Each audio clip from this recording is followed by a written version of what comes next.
Hey, what's up everybody? Mike here with another video for you.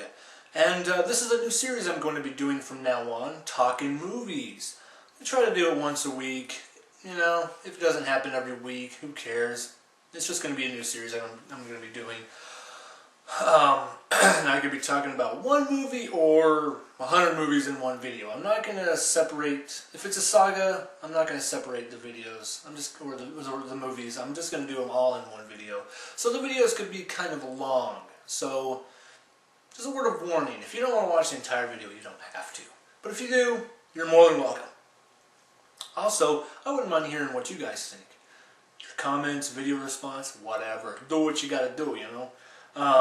So this weekend, I'm going to be talking about Star Wars. The Blu-rays came out this Friday, and I'm not going to be getting those Blu-rays. I have nothing against Blu-rays. I have a Blu-ray player. I have about 15 Blu-rays, but this series I'm not going to get. I just don't see the need. Until these die or wear out or something, I'm not going to be spending $80 to get something that I already have. That's pretty much how it is. Plus, I'm kind of irritated with George Lucas changing crap. I mean, he every time he releases these movies onto a new format or whatever, he has to change something in the movies, and I don't get it. I don't know why he thinks he has to do that. I mean, does he think nobody's going to buy them? I'm pretty sure the Blu-rays are going to sell like hotcakes. Okay, you don't have to change anything for us to buy it. Just keep them the way they are. You're ruining the movies, man. The good ones, too. You're ruining the good ones. Not the bad ones. The bad ones need to be changed, not the good ones. Think about it, alright? Okay, so prequels, awesome trilogy. Let's get into the prequels first. They started back up 20 years after, about 20 years after the original trilogy ended. What was it, 83? About 16 years later. So we get episode 1, and I will admit, when episode 1 came out, I liked it. I did. I dug Darth Maul. I mean, who wouldn't dig this guy? He was freaking awesome. I mean, his face paint and his horns and everything, and his double wielding lightsaber thing going on. It was awesome. And I was 17, something like that. My brain wasn't fully developed, so I was like, yeah, alright, this is cool. I wasn't, I didn't care about the acting. I didn't care about the writing, the directing or anything. I wasn't watching it like that back then. Like I am now with every movie I see. I have to freaking dissect every movie. He's not acting. No, he's acting weird. Oh, this weird camera angle going on here. The script sucks. I wasn't doing that back then, so I thought episode 1 was a pretty damn good movie. Nowadays, it's not so good. It really...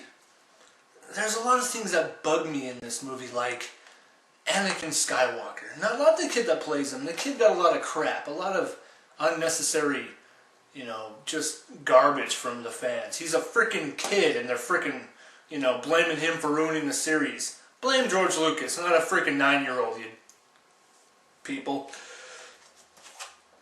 No, but Anakin, the way he starts out as a slave, has to leave his mom to become a Jedi and all that fun stuff, and I don't know where George Lucas was going with this. I didn't understand. Was he trying to make us feel sorry for the kid?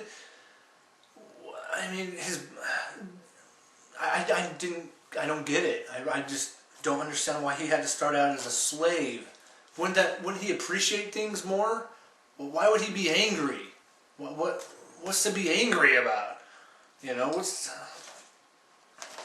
whole thing with the Jedis, oh my God, these guys are not allowed to do anything. They're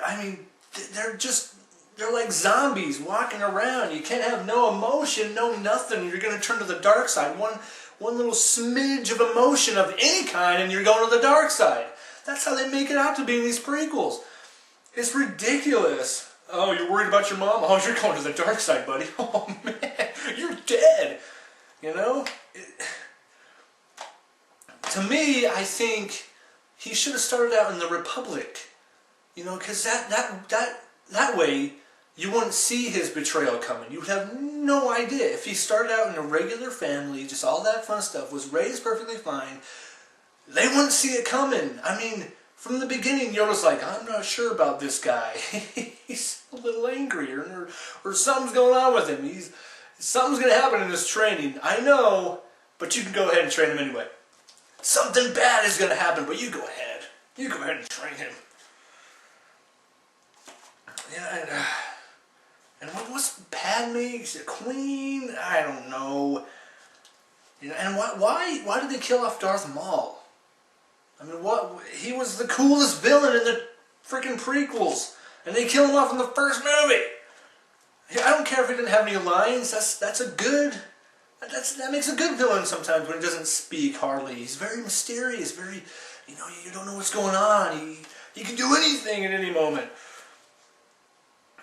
So, Jar Jar Binks, you know, can't stand the guy, whatever. I think George Lucas felt that, like he felt the backlash from Jar Jar, because you don't ever really see him ever again in the prequels. You see him a little bit in the second movie, and really not at all in the third one. So, I don't know. And Qui-Gon, I love Qui-Gon. I love Liam Neeson's an incredible actor, but that was an unnecessary character. I mean, Obi-Wan's young in this, and we're supposed to believe that he ages all the way up to, like, what, 60? That doesn't make any sense. That can't be right. Like, the timeline just can't be right there, you know? It would have been better if Obi-Wan just took him under his wing from the beginning and just said, hey, I'm going to train this guy whether you like it or not, you know? So, I mean, I could go on and on and on about these movies, or this movie, episode 1, but, you know, I don't like the direction George Lucas took. I don't like the way he directs movies. You know, one or two takes and he's done. It comes off very stale and plain, and, you know, the actors can't do a whole lot with one or two takes, guys. Come on, I do a little bit more. And the writing, ugh. He decided to take over the screenplay, George Lucas, in these prequels. No. I'm going to do it. All my wooden dialogue and everything. Yeah, okay. So yeah, at the end of the first one, Anakin becomes starts his Jedi training, and Obi-Wan's an awesome, you know, rebel or whatever. He's not obeying the council or something. I don't know. And then we get this giant piece of garbage. I can't even believe I saw this movie 5 times in the theater. And it didn't hit me until I bought this and I watched it, that it was so bad. I mean, look at Obi-Wan's haircut. That should be one indication of how bad this movie is. That's just nitpicking. I'm just joking around. No, but it's silly. Like, I wouldn't say the story's bad, but like what kills me is the acting. The acting drives me insane, and especially Hayden Christensen. He's not a bad actor, by the way. I've seen him in a couple movies that are not Star Wars, and he's a pretty good actor. Okay, it's George Lucas and the way he directs movies. He has no patience for more than 2 takes. I mean, I can understand why he's never really directed other movies besides his precious little Star Wars movies. You know, and you can see that in this. Hayden Christensen is so plain, and I mean, he's so corny, and he just comes off really just annoying, you know, the way he acts. I mean, there's one scene when they're going in the cantina to look for the assassin, and the writing is so terrible. I mean, I don't know if it's supposed to be funny, but, you know, Obi-Wan's like teaching him, like, oh, you shouldn't do this, and you shouldn't do that, and everything that Anakin responds with is, yes, master, okay, master, sure, master, you got it, master, right, master, okay, master, all right, yes, master, master, master, master, enough.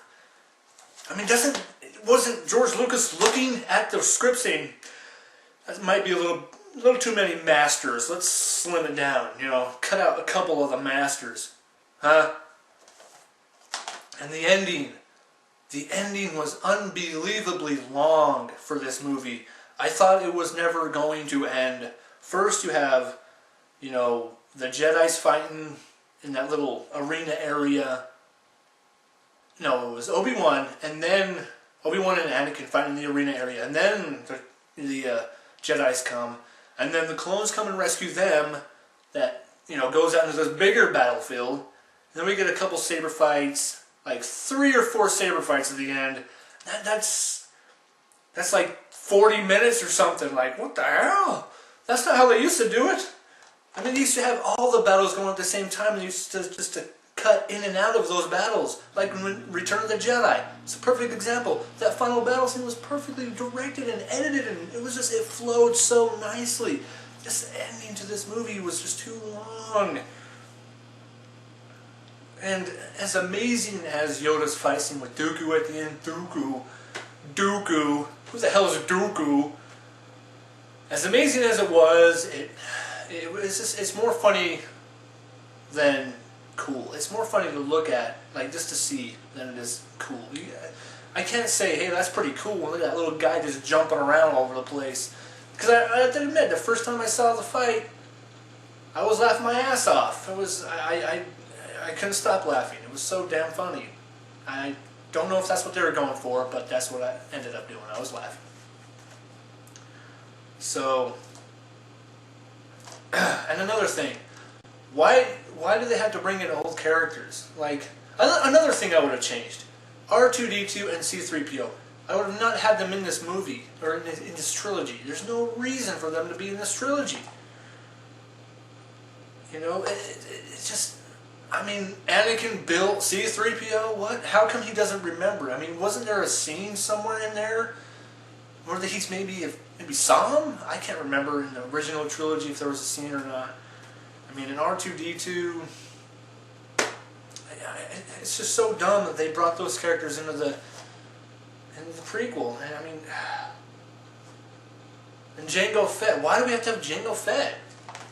There's no reason for it. Why can't we just have brand new characters that have nothing to do with the characters from the past? I mean, other than Obi-Wan Kenobi and Anakin, that's all we need. We don't need anybody else.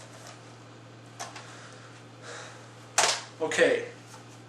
Now, here's where I think he redeemed himself. George Lucas redeemed himself with Episode 3. I thought it was really good. Anakin's turn to the dark side was a little too quick for me. I think it should have started in Episode 2. I know in Episode 2 he killed those sand people, but come on.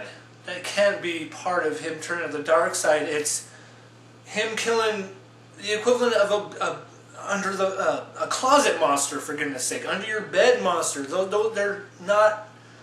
They shouldn't be allowed to live, those sand people. So, I mean, could you feel sorry for him? I mean, he killed some sand people, the women and the children. Oh no! I mean, he's doing society a favor. They capture people and they rape them, they torture them, they do all this stuff, and we're supposed to, you know, feel sorry for him when he goes around and kills them. Come on. I'm talking about, he should have started, like, you should have sensed it in Episode 2 where he started just to turn to the dark side. You know, you can't in Episode 2. You can't really, just because he kills a couple sand people doesn't mean he's, you know, oh, he's in big trouble, he's going to turn to the dark side, oh no.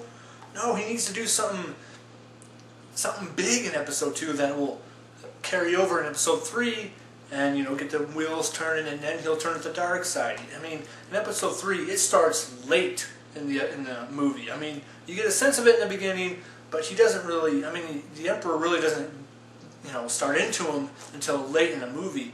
And that's the first scene, like the first time we see those two together and the Emperor is starting in on him.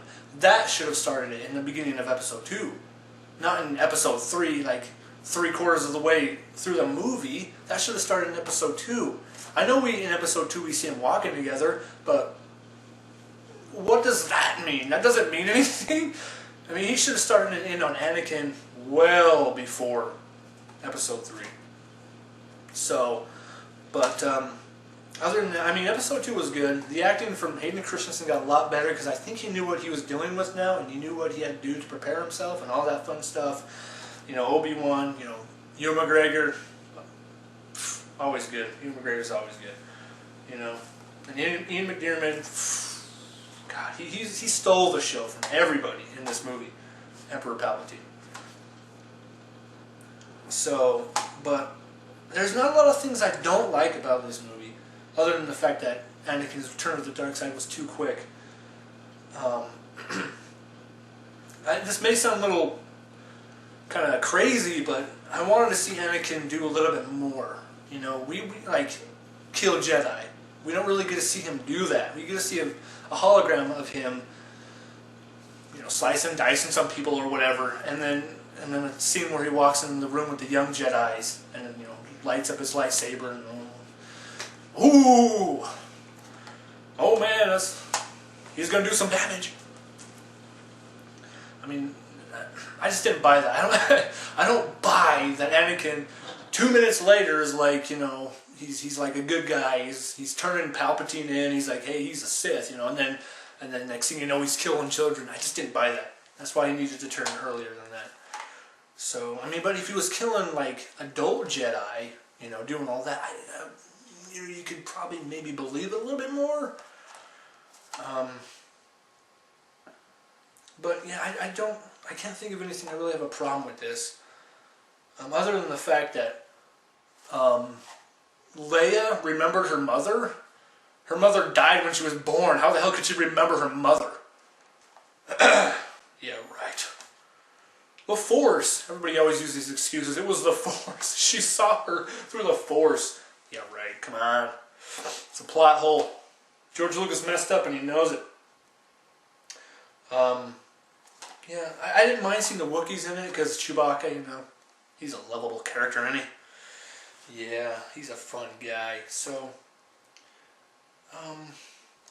yeah, I think Episode 3 was a good, redeeming movie for the prequels. It was pretty good. Really dark. Just needed a little bit more time for Anakin to turn to the dark side. Episode 4, A New Hope. You know, A New Hope. I don't think they even named that till like 20 years after it came out or something. It was always called Star Wars. It's always called Star Wars. It's still nowadays still is referred to as Star Wars. But the episode is called A New Hope. Now, this one isn't really my favorite because it's kind of cheesy. There's a lot of wooden dialogue in it. But it flows nicely. It does. It's a good episode. Not a whole lot to complain about in the sequel trilogy, I guess you'd call it, the original trilogy. You know, there's a lot of characters 11 in this original series. You know, I mean, I can't wait till these come to 3D. I got nothing to say about these. They're good movies. They really are. And speaking of which, the greatest sequel, well, arguably the greatest sequel of all time, Empire Strikes Back. I love this movie. I really, really do. I mean, I'm your father. Oh, no, you're not my father. It can't be true. You know, there's just so much to love about this. It's hard to complain. I mean, I don't really have any complaints. Because I enjoy this. They have characters that you like. Han Solo, Luke Skywalker, Leia, Chewbacca, C-3PO, R2-D2. All these characters are so lovable. You cannot hate them. You know, and you know, and Boba Fett comes in Empire Strikes Back. I mean, it's such a dark movie. Han Solo gets frozen and stuff. You know, it's unbelievable. You know, and then Return of the Jedi. For the longest time, Return of the Jedi was my favorite movie. You want to know why? You want to know why? The Ewoks. No, I'm just kidding. No. Because of the space battle at the end. The space battle. I mean, just think about that nowadays. That was 83. I mean, you watch that, you're like, how did they do all that crap back then? I mean, what were they all those models, they did every single one of those models individually and placed them in there. I mean, how did they do it? It was amazing. 83 and they did that. It was crazy. You know, and then, I don't know. I guess the changes, I should talk about the changes in these movies. This is the one that came out right before Episode 3. This one. And this one has Anakin Skywalker's ghost replacing the original Anakin Skywalker. This one has Hayden Christensen in it. A lot of people were upset about that. I don't mind. I think it makes a lot more sense, and I think it ties all the movies together better. Because if you're seeing it now and you're 10 or whatever, you probably wouldn't know, who is that? Who the heck is that? Who's that old guy? And I never did mind him changing the special effects, putting some CG in there. I never minded that. I thought it was a nice touch. It's okay. It's all right. But there's not a whole lot of changes. I mean, he added CG a little bit here and there. The deleted scene with Jabba the Hutt and Han Solo in Episode 4. There's not a whole lot. But after that, after this, he just kept on changing and changing. One year he releases them with brand new something, and then the next year he releases the originals without no changes or anything, and then he just keeps on changing. It's like, enough already. But yeah, it's hard to really complain. People complain about the Ewoks, Episode 6. I love the Ewoks. My favorite thing as a child. I love watching the Ewoks. They're awesome. What would you rather take? What are Jar Jar Binks species called? A Gungan or an Ewok? What would you choose? Huh? You want the furry little stuffed animal guy, or the annoying long-eared doofus that keeps on screwing stuff up? At least the Ewoks helped out. The Gungans didn't do stuff. They didn't do anything. They just messed up everything. And I hate when people say the Ewoks defeated the Stormtroopers. No, they didn't. All they did was distract them. They didn't help. They didn't defeat nothing. They were just... What would you do if someone was like biting at your ankles? Would you be able to concentrate, shooting people? No, you wouldn't be able to concentrate. Sorry. The Ewoks did not defeat the Stormtroopers or the Empire, whatever. Han Solo did. Single-handedly. It was a deleted scene. We didn't really see it, so... I guess that's it. I really don't have anything to say about these. They're great movies. George Lucas. Change these. Rewrite them. Direct them. Revamp the series. Redo it. Reboot it all. And let somebody else direct, please. So, anyway. Okay. I forgot. I'm going to rank these movies. Okay. I think the worst one, from 6 to 1, Attack of the Clones, Phantom Menace, Episode 4, Revenge of the Sith, Return of the Jedi, and Empire Strikes Back. That's how I would rank these movies, okay? Empire Strikes Back the best. Empire Strikes Back is the best. Alright. Tell me what you think. Leave your comments below. And just, give your opinion. What do you think should happen? What do you think they should have done different? Anybody a hardcore Star Wars fan, just give me your opinion. Make a video response or something. Alright? Next week, Transformers. All 4 movies I'm going to be talking about. I'm going to dissect those movies. Because that's what we do. This is our stuff. Transformers. I'm going to rip them to pieces. I'm going to nitpick. Do all that stuff. Alright? I'll see you then, guys. Catch you later.